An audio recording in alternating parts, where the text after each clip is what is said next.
मेरा नाम सत्यनारायण सिंह तोमर है और मैं एमपी मुरैना के अंबा टाउन से आया हूँ। पिछली बार मैं गुरु पूर्णिमा से पहले जो के पास जो शिविर हुआ था, उसमें चक्रों के ऊपर ध्यान हुआ था, उसमें आया था। तो क्वेश्चन तो हालांकि आपके जो भी सारे लोगों से डिस्कशन हुआ है उसमें लगभग सारी चीज़ें क्लियर ही हो जाती हैं। फिर भी मेरा एक सवाल ये है कि जैसे अपन इस योग की यात्रा में या इसमें आगे जा रहे हैं या ध्यान में कोशिश करते हैं या डेली रूटीन में करते हैं, लेकिन कई दिनों तक ऐसा लगता है कि ये चीज़ बिल्कुल सही जा रही है, अपन उसमें आगे जा रहे हैं। लेकिन जब रियल लाइफ में बहुत सारी complication, social life, personal life या सिचुएशन कई ऐसी क्रिएट हो जाती हैं, तो इस चीज़ को अपन ज़्यादा से ज़्यादा उससे कैसे रिलेट करें या वहाँ ज़्यादा से ज़्यादा कैसे अपन उसमें ठहर पाएं जब डिफिकल्ट सिचुएशन आती जी। तो कई बार होता है कि अपन को पता है कि नहीं यार, जैसे मैं एग्रेसिव हो रहा हूँ, गलत है, लेकिन फिर भी हो जाते हैं, या जो चीज़ नहीं बोल रही है बोल जाते हैं, या जो नहीं होना चाहिए वो हो जाता है। तो जब हम इस पथ पे चल रहे हैं, जब चीज़ें पता भी हैं, समझते भी हैं कि ये गलत है ये सही है, फिर भी होती है, तो कई बार वो निराशा का भाव पकड़ता है। या तो मेरा क्वेश्चन यही है कि अपन उससे कैसे अलग हो सकते।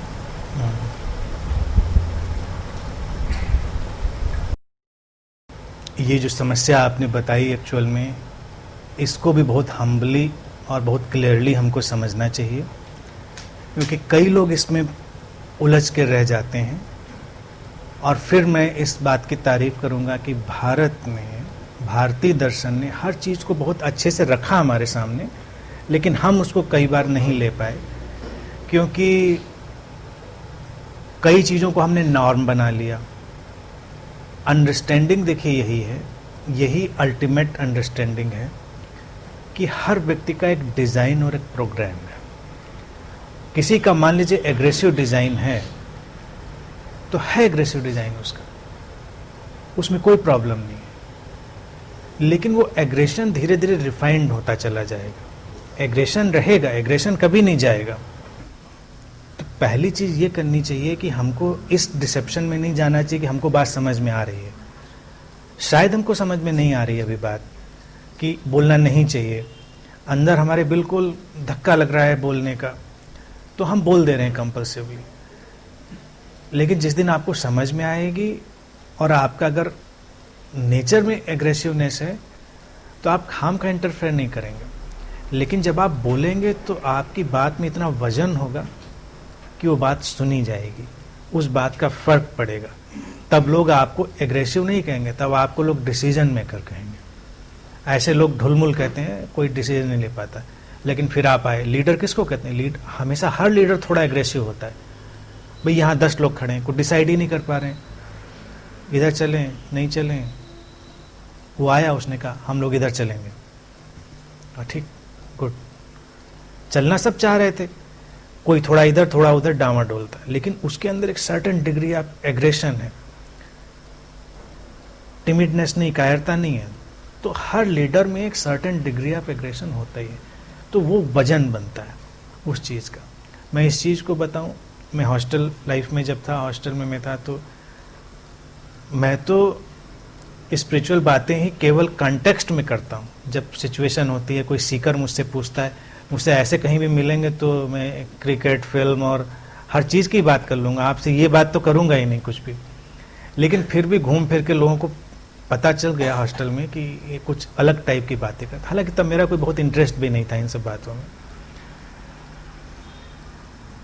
तो कई बार ऐसा होता था छुट्टी के मौक़ों पे, जो मेरे फ्रेंड्स थे अगल बगल के रूम में, सामने के रूम में, वो कमरे खोल के अपने पूरे दरवाजे स्टॉपर लगा के खूब ज़ोर ज़ोर से बहसें करते थे, ये बहस वो बहस। और वो मैं जानता था केवल मुझको प्रवोक करने के लिए कि बहस में हम भी कूदें। उनको चाहता था इसको बुलवाना है, मैं सुनता रहता था। कभी कभी मेरे कमरे में भी आ जाते थे, मेरे रूम में बहस करने कि हम इसको नहीं मानते, हम ये चीज़ ऐसी है, वो चीज़ वैसी है। मैं सुनता रहता था।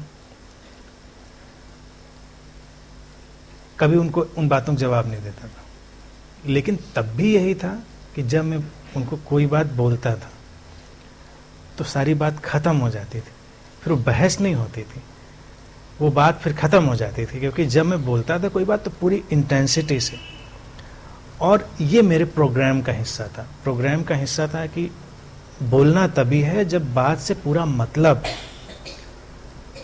अदरवाइज बोलने से कोई, मुझे अपना पॉइंट प्रूफ नहीं करना है, मुझे कोई एजेंडा प्रूफ नहीं करना है, लेकिन जब बात की नीड आएगी तो बोला जाएगा, बोलना घटेगा। तो आप ऐसे लिए, तो अभी ये मत कहिए कि बात समझ में आ रही है, अभी उसको समझने की कोशिश करिए, कोशिश करते रहिए, फिर सब चलता रहेगा, फिर आप कुछ करेंगे। लेकिन अभी भी जो हो रहा है वो आउट ऑफ दिस प्रोग्रामिंग, इसीलिए उसका गिल्ट नहीं लेना है कि मैं ऐसा क्यों कर रहा हूँ। ऐसा इसलिए हो रहा है क्योंकि अभी की कंडीशनिंग, अभी अभी आपने मुझे सुना, ठीक इस मोमेंट के बाद आपकी कंडीशनिंग बदल जाएगी, तो हो सकता है आपका बिहेवियर भी बदल जाए। तो आपकी प्रोग्रामिंग और अप टू डेट कंडीशनिंग, यानी कि इस मोमेंट तक की कंडीशनिंग, हर इंसान उसी के थ्रू बिहेवियर करता है। तो इस मोमेंट पर आपकी कंडीशनिंग बदल गई तो अगले टाइम पर आपका बिहेवियर भी बदल सकता है। हु नोज, आप यहाँ से जाएं, आप अलग तरह का बिहेवियर करने लगेंगे, क्योंकि अब इनपुट कुछ और भी चला गया है। तो ऐसे ही होता है। पहले सिविल से ही बहुत सारे चेंजेस आए, हम्म, जो भी कई बार मैं ऐसा सोचता हूँ कि हो सकता है कि खुद से ही इतनी ज़्यादा एक्सपेक्टेशन जो इतनी जल्दी, एक्सपेक्टेशन मत करिए, जल्दबाजी भी मत करिए। मैं कुछ सोचता हूँ ऐसा तो नहीं कहीं खुद की अपने से ही उतनी ज़्यादा एक्सपेक्टेशन हाँ, वो होता उतनी है। जल्दी है। राइट राइट, एक्सपेक्टेशन होने में कोई बुराई नहीं है। एक्सपेक्टेशन सही चीज़ की करनी चाहिए। एक्सपेक्टेशन जब गलत चीज़ की करते हैं तो वो एक्सपेक्टेशन प्रॉब्लम पैदा करती। उस शिविर में या उसके पहले शिविर में अगर आप होंगे तो मैंने एक बार इस पर भी बोला था, पावर ऑफ एक्सपेक्टेशन पे। मैंने कई लोगों से पूछा कि आप शिविर से क्या एक्सपेक्ट करते हैं। नहीं, कुछ नहीं। तो मैंने कहा इतना ठंडा में कुछ तो एक्सपेक्ट करिए, खुश होना, कम से कम पीस, कुछ क्लैरिटी, कुछ understanding, you must expect something. आप आए टहलते हुए, देख लेते हैं क्या चल रहा है वहाँ पे। हमने पूछा क्या एक्सपेक्ट करते हैं, नहीं कुछ नहीं, बस देखना था। तो फिर देखा ना, उतना ही होगा ना। फिर हमने केवल देखा ही, हम टहल के चले गए। लेकिन अगर हम आए और हमारे अंदर एक्सपेक्टेशन थी कि भाई नहीं, कुछ ट्रांसफॉर्मेशन, कुछ शांति, कुछ हैप्पीनेस, तो उस एक्सपेक्टेशन ने आपके प्रोग्राम को हैमर करना शुरू कर दिया और वो उसको मोल्ड कर देगा। तो इसलिए एक्सपेक्टेशन क्लियर रखिए। एक्सपेक्टेशन हमेशा रखिए पीस की, हैप्पीनेस की, हार्मनी की, बस, और कोई एक्सपेक्टेशन नहीं। ज़्यादा से ज़्यादा शांति जीवन में बनी रहे, ज़्यादा से ज़्यादा प्रसन्नता और ज़्यादा से ज़्यादा हार्मनी, यानी कि सब बैलेंस्ड रहे। इसके सिवा और कोई एक्सपेक्टेशन ज़रूरत नहीं है। ये इतनी फंडामेंटल एक्सपेक्टेशन है कि सब इसके चारों तरफ फिर खड़ा हो जाएगा।